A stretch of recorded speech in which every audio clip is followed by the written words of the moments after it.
Thanks لاٹ وردی chief minister. خواتین و حضرات، میں آپ کے اور آج کی تقریب کے مہمان خصوصی کے درمیان حائل نہیں ہونا چاہتا، لیکن مجھے علامہ کا یہ شعر یاد آتا ہے. علامہ صاحب نے فرمایا تھا، اٹھ کے اب بزم جہاں کا اور ہی انداز ہے، اٹھ کے اب بزم جہاں کا اور ہی انداز ہے، مشرق و مغرب میں تیرے دور کا آغاز ہے. وردی prime minister, the nation is united under your leadership. Ladies and gentlemen, please welcome Prime Minister Imran Khan.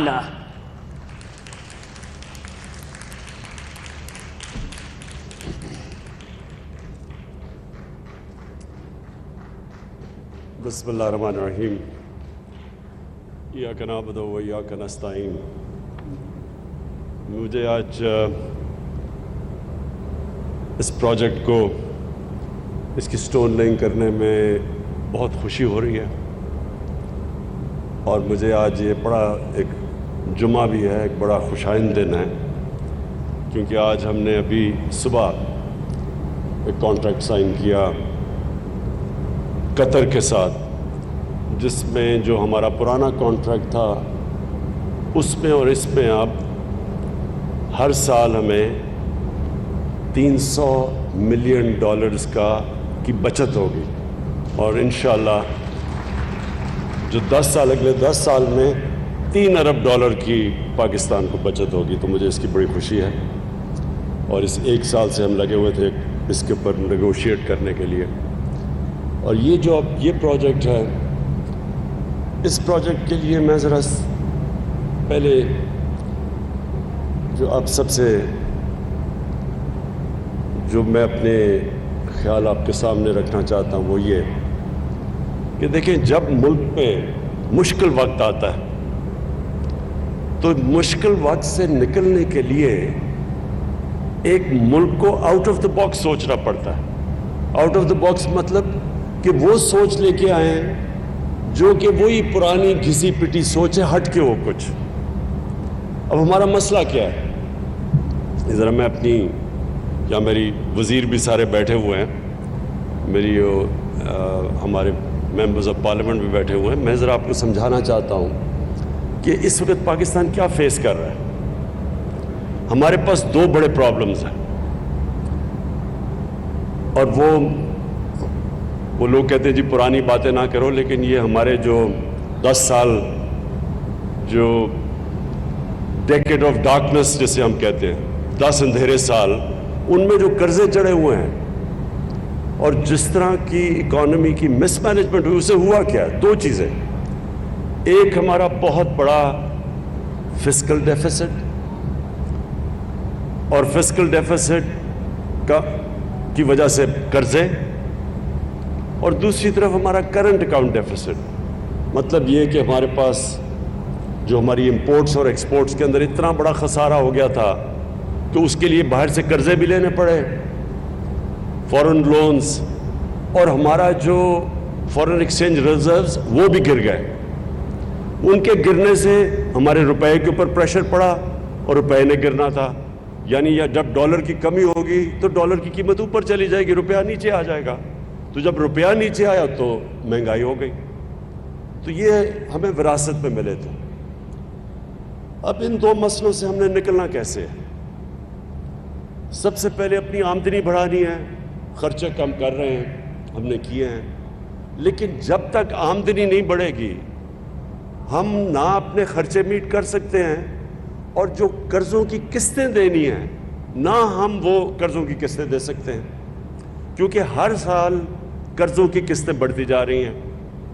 تو لہٰذا پاکستان کے اندر ویلتھ کریشن جنریٹ کرنا ہے کہ اپنی دولت بڑھائیں تاکہ ہمارے پاس قرضے واپس کرنے کے لیے قوت ہو.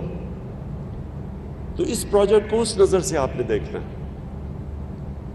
اس پروجیکٹ کی جو سب سے بڑی چیز یہ ہے کہ یہ پاکستان میں ویلتھ جنریٹ کرے گا، اور وہ ابھی عمران امین نے آپ کے سامنے فگرز دی، جلدی بتا دیا اس نے آپ کو.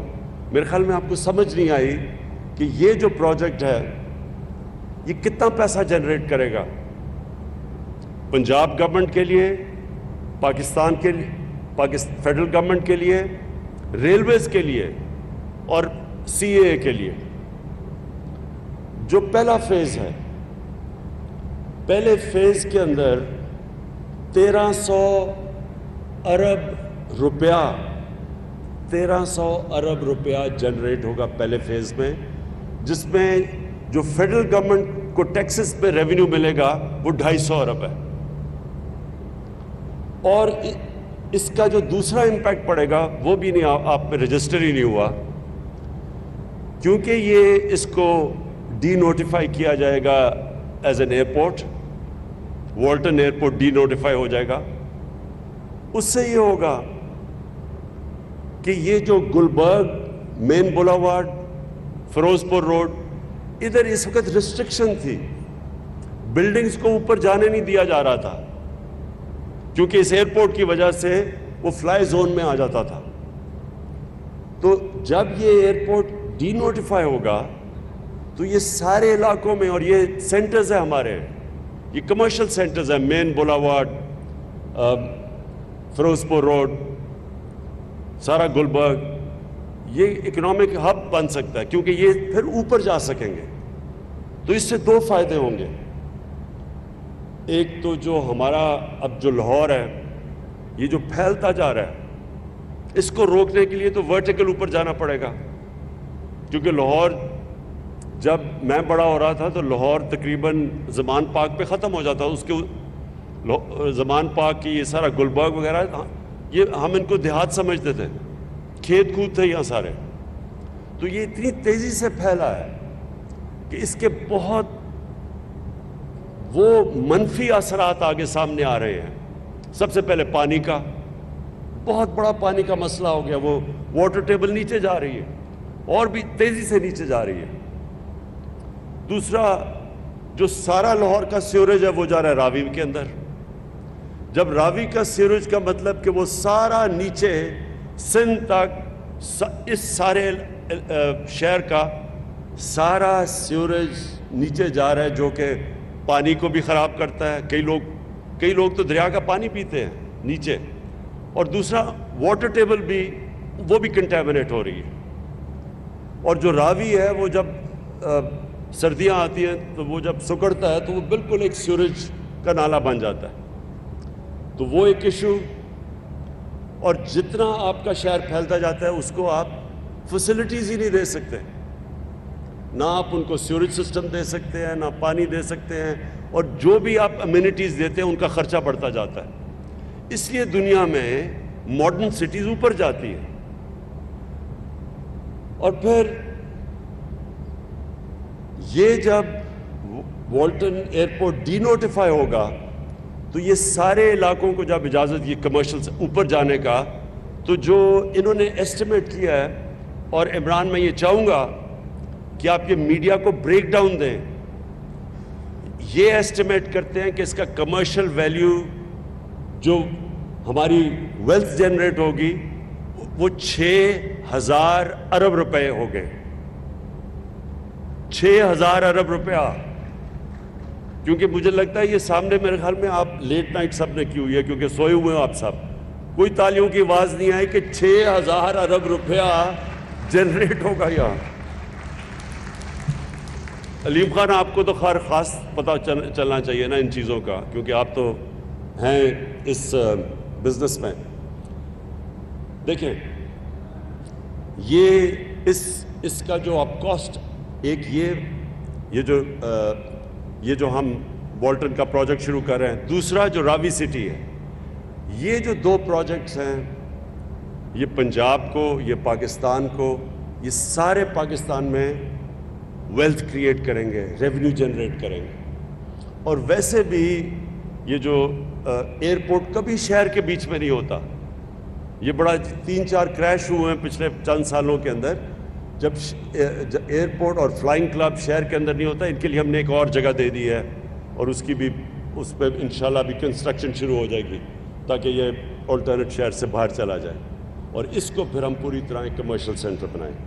ایک اور میں نے دیکھ رہا تھا کہ ہمارے کئی لوگ کہہ رہے جی کہ یہاں درخت کٹ جائیں گے اور پتہ نہیں یہاں لاہور کے اندر ہم اور کانکریٹ یا پتہ نہیں کیا لگا دیں گے، کیونکہ میں وہ ادھر راوی پروجیکٹ میں بھی یہی لوگ کہتے گئے کہ جی یہاں بھی انوائرمنٹ کے لیے نہیں اچھا ہوگا، اور یہ بھی. پہلے تو میں سب کو یہ کلیئر کرنا چاہتا ہوں، پاکستان کی تاریخ کا جو سب سے بڑا انوائرمنٹلسٹ ہے وہ میں اپنے آپ کو سمجھتا ہوں. کسی نے آج تک پاکستان کی تاریخ میں سوچا نہیں تھا درخت لگانے کا، کسی نے نہیں سوچا، بلکہ سارے پاکستان کے بڑے بڑے جنگل ختم ہو گئے. ہم بچپن میں یہ چھانگا مانگا، چیچا وطنی، دیپال پور، یہ کندیاں کے جنگل میں، سارے بچپن میں ان جنگلوں میں ہم نے، وہاں ریسٹ ہاؤسز ہوتے تھے، گیا ہوا ہوں، بڑے بڑے جنگل تھے، سب ختم ہو گئے، جنگلوں کی زمینوں کے اوپر قبضے ہو گئے. تو پہلی دفعہ پاکستان کی تاریخ میں کسی نے سوچا تھا درخت لگانے کا، وہ ہم نے خیبر پختونخوا میں جو 1 ارب درخت لگائے تھے، جو انٹرنیشنلی اکنالجڈ ہیں. تو یہ سب سے پہلے مطمئن ہو جاؤ کہ کوئی درخت نہیں کٹ رہا، یہاں کوئی درخت نہیں کٹ رہا. اور اگر کوئی بھی درخت ہمیں ہٹانا پڑا تو ہمارے پاس اب اکوپمنٹ ہے، اس کو ریلوکیٹ کر دیں گے. لیکن جو اس کے بدلے، جو ابھی انہوں نے آپ کو بتایا اربن فارسٹری، جو کہ ہم پورے یہاں درخت اگا رہے ہیں، اور جو ساری ماڈرن ٹیکنالوجیز لے کے آ رہے ہیں، جو اب نئی نئی درخت اگانے کی اربن فارسٹری کی ٹیکنالوجیز ہیں، وہ ساری یہاں یوز ہوں گی. جو یہ بلڈنگز بھی بنیں گی، یہ سب جو لیٹسٹ، آج جو عمران امین نے جلدی میں اپنی پریزنٹیشن میں کہا، جو اب دنیا کے اندر جو نئی بلڈنگز بن رہی ہیں ساری، ان سب میں سسٹینیبل، جو ان کی انرجی کنزرویشن، یہ سب نئی چیزیں جو آ گئی ہیں، انشاءاللہ وہ ادھر بھی کریں گے اور راوی سٹی میں بھی کریں گے، جو دونوں ہمارے بڑے پروجیکٹس ہیں. اور اس کا پھر ایک اور بہت بڑا جو فائدہ، جو ہمارا دوسرا مسئلہ ہے کرنٹ اکاؤنٹ کا، کہ جیسی ہماری اکانومی اوپر اٹھنے لگتی ہے، ہمارے پاس فورن ریزروز جو ہمارے ہیں وہ کم ہونے شروع ہو جاتے ہیں، روپے پہ پریشر پڑ جاتا ہے، کیونکہ امپورٹس بڑھ جاتی ہیں. اور جب امپورٹس بڑھتی ہیں تو پھر کرنٹ اکاؤنٹ، یعنی ہمارے جو ڈالرز ملک میں جو آ رہے ہوتے ہیں وہ کم ہوتے ہیں، اور ملک سے باہر زیادہ ڈالرز جا رہے ہوتے ہیں. ہم نے ابھی تک پچھلے 5-6 مہینے میں بڑی دیر کے بعد پاکستان کا جو کرنٹ اکاؤنٹ ہے وہ سرپلس میں رہا ہے. سوائے پچھلے مہینے 6 مہینے ہمارا کرنٹ اکاؤنٹ سرپلس میں رہا ہے.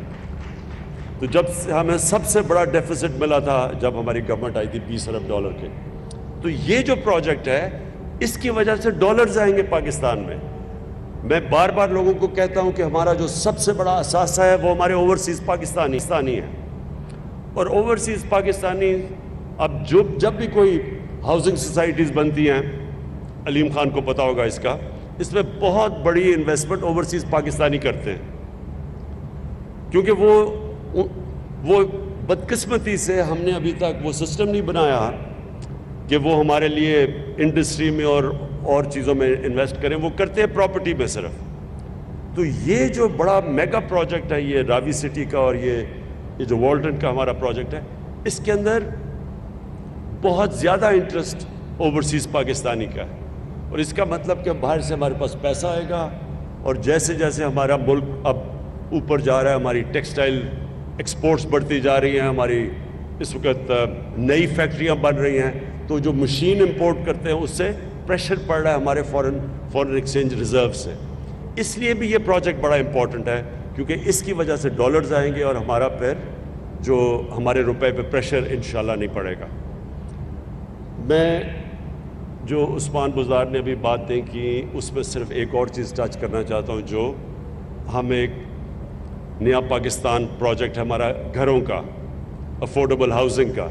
پہلی دفعہ پاکستان کی تاریخ میں کوشش کی جا رہی ہے کہ تنخواہ دار طبقہ، مزدور طبقہ، جن کے پاس پیسے نہیں ہے، کیش نہیں ہے گھر بنانے کا، وہ ان کے لیے آج تک وہ بس خواب ہی دیکھتے رہتے تھے کہ ہمارے پاس بھی گھر ہو. تو یہ پہلی دفعہ پاکستان میں کوشش کی جا رہی ہے. اس میں ہم نے بینکس کو انوالو کیا ہے. اس میں ہم نے بڑی مشکلوں سے جو ایک قانون تھا فورکلوجر لا، وہ پتہ نہیں کتنی دیر سے پھنسا ہوا تھا. وہ قانون آج پاکستان میں فورکلوجر لا کا قانون آیا, اس لیے بینکس بھی اب اس میں آ چکے ہیں, اور ہم پوری کوشش کر رہے ہیں کہ آپ بینکس کو انکریج کریں, کیونکہ ان کو اب تک عادت نہیں تھی کہ چھوٹے لوگوں کو قرضے دینے کی. بینکوں کو کوئی عادت نہیں تھی.